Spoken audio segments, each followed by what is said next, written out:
Hi, welcome to another edition of Shabbat Lounge. As always, I appreciate your time listening to the program. I appreciate any comments, likes, subscribes. If you will forward this to someone, share this with someone that needs to hear these words, I greatly appreciate it. So, after listening to it, pray about it. And you may know somebody that needs to hear these words today. I don't feel like I just do this for hot air and that I want to hear myself talk a lot. But I do feel like there's somebody out there that needs to hear something I've got to say. And if you feel you're in agreement with that, please share it with someone that needs to hear it. So today I'm going to continue my discussion that I started recently about fatherhood. Call this Fatherhood Part 2, if you will. What it means to be a good father. Well, I'll tell you a little bit about myself. I grew up basically without a father. So in the beginning of my life, my real dad, he and my mother did not see eye to eye, didn't work out. They were really young and both teenagers. And they split up, and I never really saw my dad again from the time I was 5 until the time I was about 16 years old.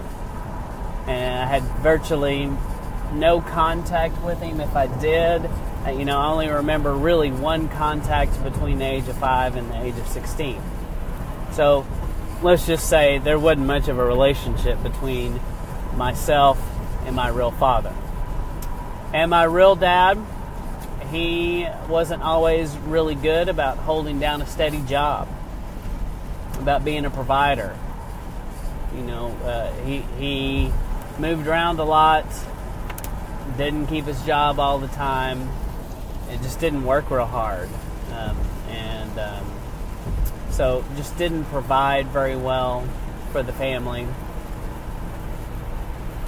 And then, not only that, he didn't have much interest in keeping up with me. And I don't necessarily blame him. He didn't know what to do. He had a terrible father. His father, which would have been my grandfather, was the kind of guy that when he'd come home from work, when I was a small child, 3-4 years old, I'd cling to his leg and be like, "Grandpa," because I'd been around my other grandpa, who was a kind, gentle soul who loved children. And loved me very much. And he liked hugs from his grandchild. And he liked the interaction between himself and me. And wanted to encourage it. Well, my real grandfather, he discouraged it and he would shake me off, like a little annoying dog trying to pee on his leg. And, that was the difference. And so that same guy that shakes me off, I know that shakes me off, is the same guy that was my biological father. So, he had a terrible example that he didn't know how to be better, how to be different, I don't believe, there's that. And so, in my life, my mother bounced around several times between different men, different boyfriends. Sometimes she married these men, and sometimes we just lived with them for a period of time. So there was all kinds of interesting men in and out of my life. Most of them, they weren't necessarily per se evil people. Most of them were broken men who didn't have good fathers themselves, trying to figure out what to do. And in some respect, isn't that all of us? Aren't we all kind of broken? Very few of us come through life growing up without something that happens to us, either done that we do to ourselves or someone does to us, and we have to kind of put the pieces back together because we live in a fallen world and the enemy is going after us. Some of us, the enemy has been going after since we were small children. And that's me, the enemy was trying to set me up for failure. I, in all practical purposes, probably should have ended up walking in the footsteps from my grandfather to my father and being equally ridiculously of a bad dad. But thankfully, by the grace of the Father, that could be different for me. And so I need to tell you about a difference maker in my life. When I was young, we were living with my grandmother. By the way, you almost need a family tree to try to figure out what's what, and it's almost impossible unless you have a visual diagram here.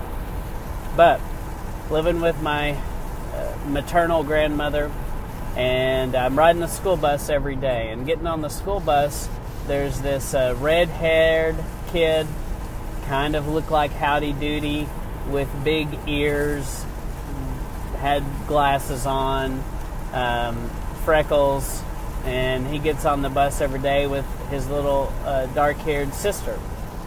And this bus was terrible. The absolute worst. They picked on everybody. They would thump your ears. They would call you names. You know, they wouldn't hardly let you sit down. They're like, you're not sitting with me. So, I mean, it was like dog eat dog. And so one day, I decided to let this young man and his sister sit with me, and because I felt sorry for them. They were a year younger than me, and I knew how to handle the kids on the bus a little bit, because not long before that, the kids were messing with me, and I turned around and spit a loogie across the school bus, hit them in the face, and they went, "Oh, that one fights back.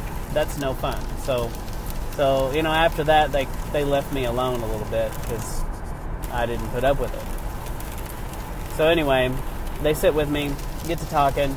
Come to find out, we have like all the same likes. It's kind of like the line from Nacho Libre where he's like, "Oh, you like puppies?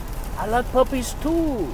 You know, so it was kind of that kind of conversation. You know, we realized we like tractors, we like playing in the dirt, we liked farming.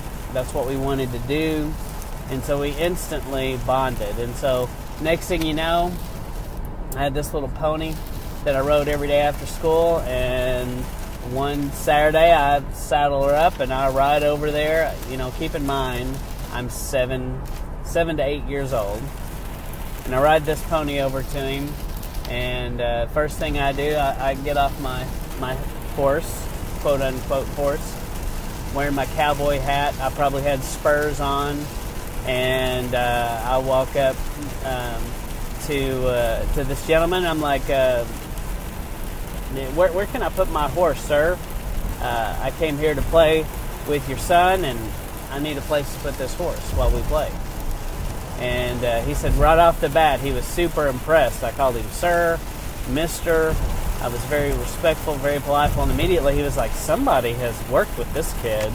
Somebody spent some time with him, taught him a few manners. You know, he's pretty impressive. And so, anyway, we get to playing in the dirt. We hit it off, and it's almost instant. We become best friends, and we spend every waking moment together, from second grade for me all the way until college. We spent quite a bit of time together. And then, of course, like everyone, when you get married, move away, have kids, you know, that time changes. But we became best friends, best mans at each other's wedding. You know, we were always close, and are still close to this day, and enjoy spending time with each other. And you get us together, and yeah, it's hard for us to go to sleep. We just get to talking, and you know, we look up and it's 2 o'clock in the morning, and we're like, oh my gosh, we got to get up early in the morning and do something. So anyway, it's a real blessing and a joy to have him in my life. And his dad really saw something special in me, and I had a desire to go to church. My great-grandparents had invested in me and put time into me, and that was my great-grandfather was the first man that took an interest in me, and he took me wherever he went. He went to dig ditches. Guess what? I went with him. I was in his hip pocket. I was on him like a fly in mess, as we might say in Texas. But everywhere he went, I was with him. It didn't matter. We went to the gas station. And, and I'm a talker. And I was a talker as a kid. And I talked to everybody. I waved to everybody. I was friendly. And everybody, I can still remember this today. I didn't get it as a kid, but today I get it. And I can remember, boy, they would just light up when they saw us. It was special. And they knew it was special. And I had no idea how special it was, for me spending time with my great-grandfather. I was like 7. Well, I was younger than that. But, I was pretty young. And I just went with him, and I worked with him, and I did what he did. And he taught me while we were out together working in the field. Kind of goes back to what I talked about last time about men, grandfathers, spend time with your boys. Spend time with your children. Spend time with your grandchildren. It will pay infinitely, especially if you find yourself as a grandparent, great-grandparent, whose own children or grandchildren are not walking and doing Bible things in Bible ways. Intervene in those children's lives. Be a part. Be the hero for those kids. You will never regret it. But if you don't, you quite possibly could regret it for the rest of your life. Do it. Make no excuse. Do it. Do it today. Don't delay. Anyway, so let me go back to my foster father. So he, became a father for me. They took me to church. They would drive 20 to 30 minutes out of their way twice a week to pick me up and take me to church. And, they spent a fortune in gas. And they would pick me up and, drive out of their way. And I would go to Wednesday church. Then I would also go to Sunday. And what Sunday would become is that we would, we'd go to church, class, all that. And then I would just end up going home with them. And I'd get to eat a giant meal with roast and mashed potatoes and green beans. That's my comfort food today, by the way. That's still one of my favorite things to eat. Probably because it has so many good memories for me. This home became my sanctuary. It became my place of normalcy. It taught me normal. I didn't know normal. All I knew was chaos and craziness. I had, ultimately parents that drank in excess, drove drunk, did drugs, sold drugs, had friends that did drugs. We hung around some bad people. And that was my daily life. And so to find my friend and to find my father figure can only be attributed to the Father putting these people in my life.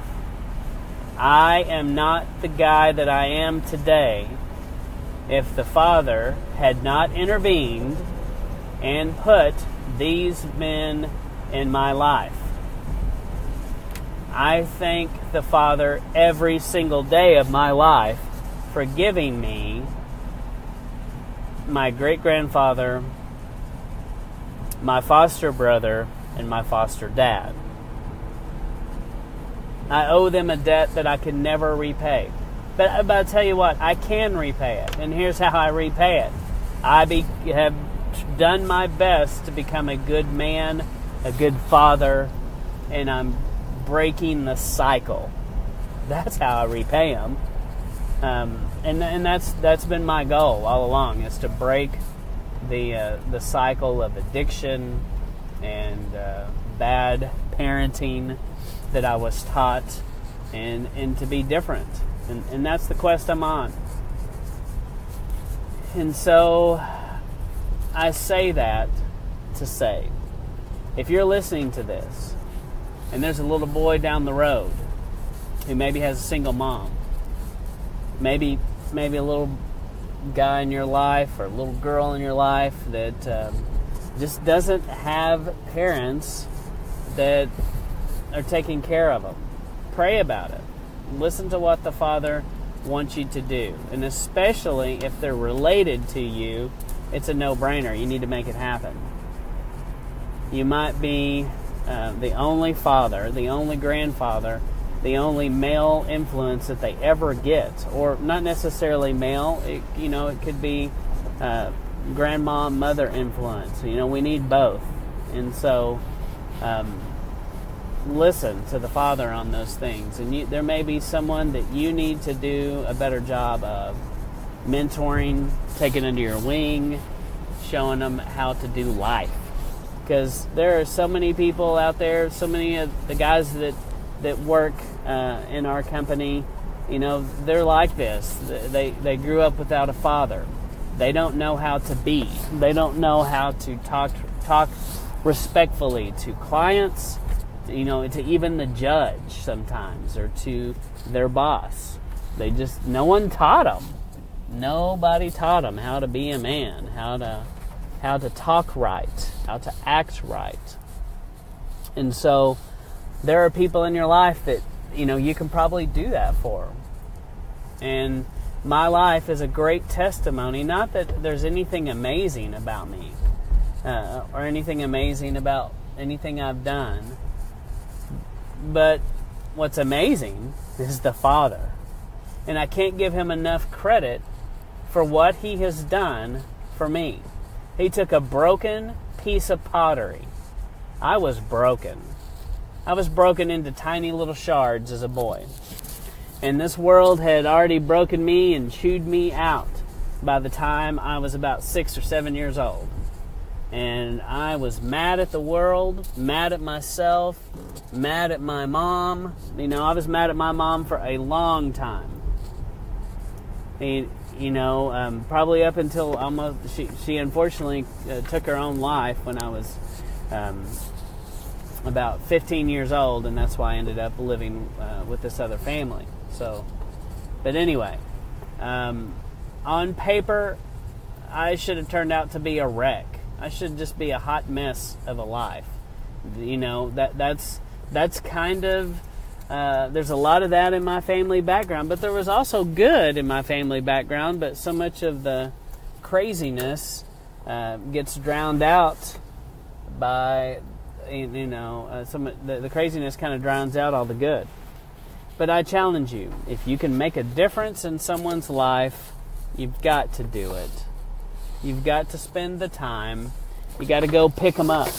You got to go take them. And it wasn't just my foster dad and my foster brother. There were other people in my life that I knew, I knew a guy that had a little plane, and a little airplane, and he'd catch me one day after school, and, he'd take me up in his plane, and he spent time with me. He took me on group outings, and we did big camping events and hiking and backpacking, and he invested in me. He had 6 of his own children, and he was a great father, and he had a mission to do that for other boys, and so there's just a long list of guys in my life that came along at certain times that provided for me strong male leadership and showed me what it meant to be a man and to be a father. And I just encourage you to pray about it, to look for opportunities, because there's someone probably near you that needs your influence, and you can make such a difference in their life. And it's all about time. spending time. And we live in this world that is spinning rapidly out of control. And we are sucked into these devices and sucked into the media that sometimes we lose all track of time and reality, and we just do a terrible job of doing life. And so anyway, I challenge you to spend time with your kids, whether you be a man, woman, grandma, grandpa. Spend time with your children, your grandchildren. It is well worth it. So once again, thank you for listening to Shabbat Lounge. I ask you to like, to comment. Please share this to someone if this spoke to you, or you may be right now going, man, so-and-so needs to hear this. Send it to them. They don't know me, but I do pray that this will fall on the right person at the right time to help make a difference in a kid like me. You know, if it made a difference for me, it'll make a difference for someone else. And once again, it's nothing I've done. It's the Father. And I give all glory, all credit to the Father. But once again, thank you for listening to Shabbat Lounge.